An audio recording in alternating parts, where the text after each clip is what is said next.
Hello everyone. हमें question में given है एक झूला है और उसके साइड में दो बीम लगाई है ताकि ये झूले को सपोर्ट मिल जाए और हमारा झूला बन जाए। और हमें ऐसा गिवन है कि बीम जो है is supported by pair of identical rod यानी कि इक्वल रॉड्स। कौन सी? ये जो आपको दो रॉड दिख रहे जिससे आपका ये झूला पूरा टिका हुआ है। एक तो ये दो रॉड है ना, और एक ये दो रॉड। ये दोनों रॉड आपस में आइडेंटिकल है यानी कि इक्वल है। ये वाली साइड इसके बराबर होगी। अगर इसको ट्रायंगल की तरह देखो तो ये साइड इसके बराबर होगी।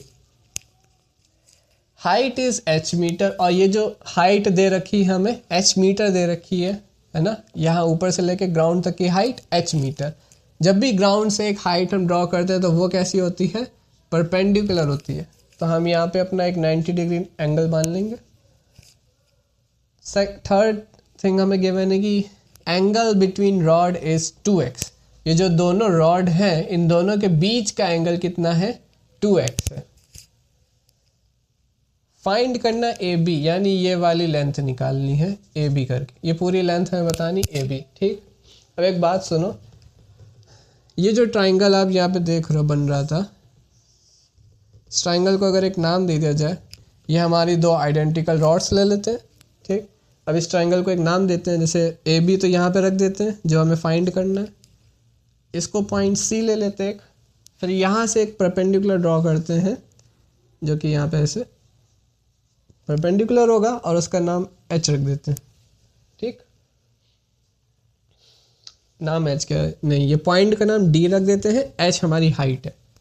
फिर अब बात सुनो, क्योंकि ये आइसोस्केलस ट्राइंगल है हमारा ट्राइंगल ABC करके, तो उससे क्या होगा, अगर आप यहाँ से एक परपेंडिकुलर ड्रॉ करते हो तो याद कर लो एक प्रॉपर्टी है कि AD इजिकल्स टू DB हो जाएगा।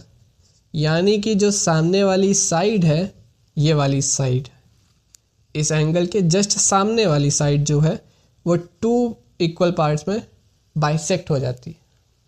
और साथ ही साथ ये जो एंगल है ये भी क्या हो जाएंगे? बाइसेक्ट हो जाएंगे।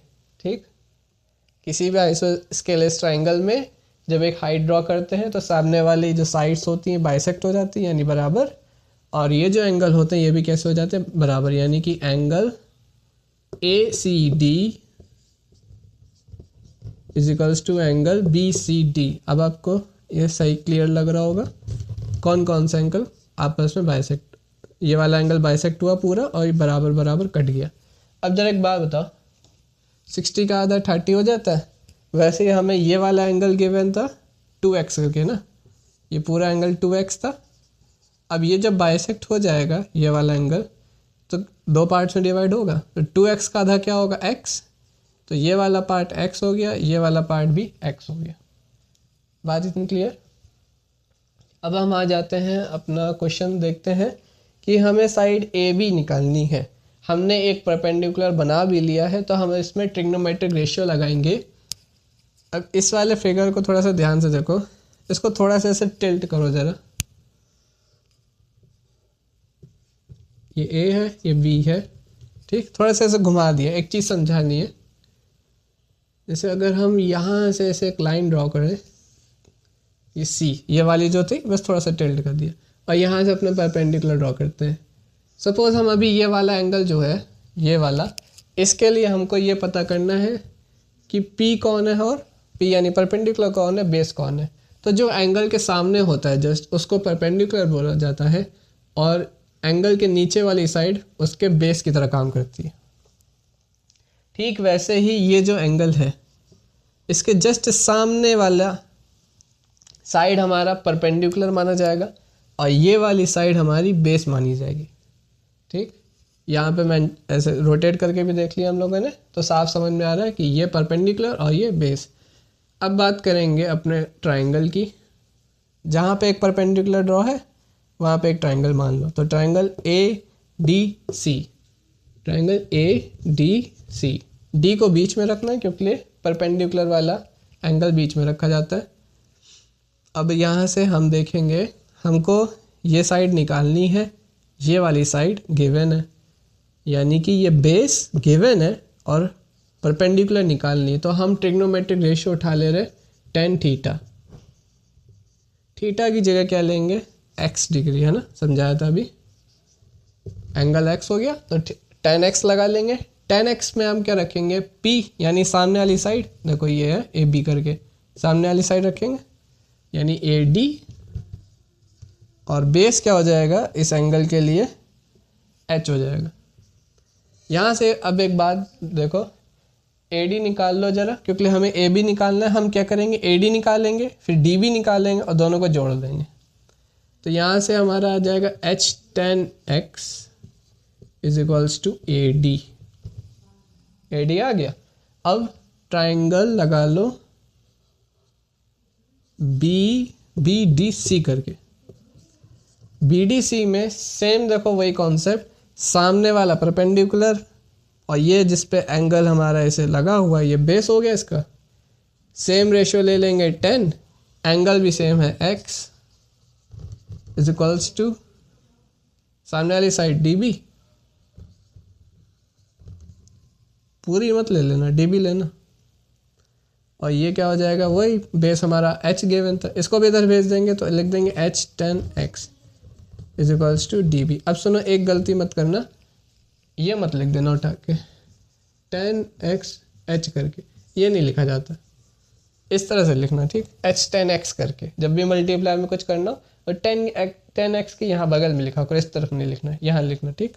तो h tan x आ गया। अब देखो ए बी क्या हो जाएगा, ए बी हम बोल सकते हैं A D plus D B होगा, है ना।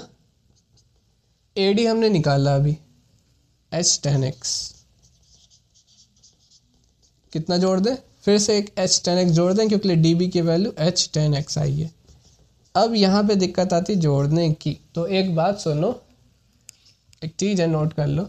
नोट क्या मतलब, समझ लो कि जब भी आप कोई भी ट्रिग्नोमेट्रिक रेशियो जोड़ते हो, suppose tan theta plus tan theta करते हो, तो ये मत कभी सोचना कि ये tan 2 थीटा होगा, ठीक, ये गलत है।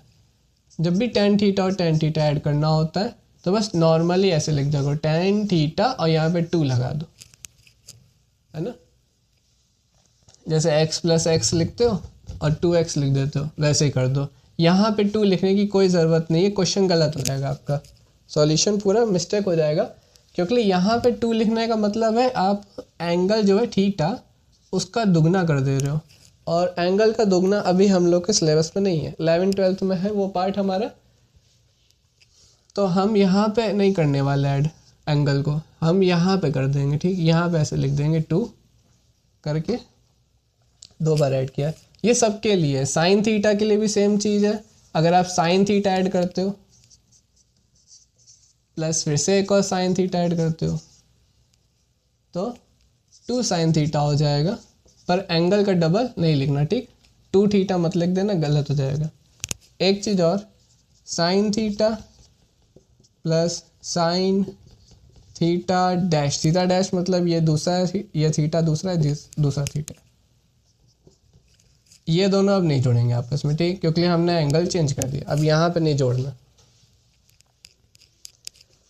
तो कुछ ही केस है जिसमें जुड़ता है, पहला तो एंगल बराबर बराबर हो, सेम सेम, और बाद में रेशियोज भी हमारे सेम हो तो ही जोड़ देना।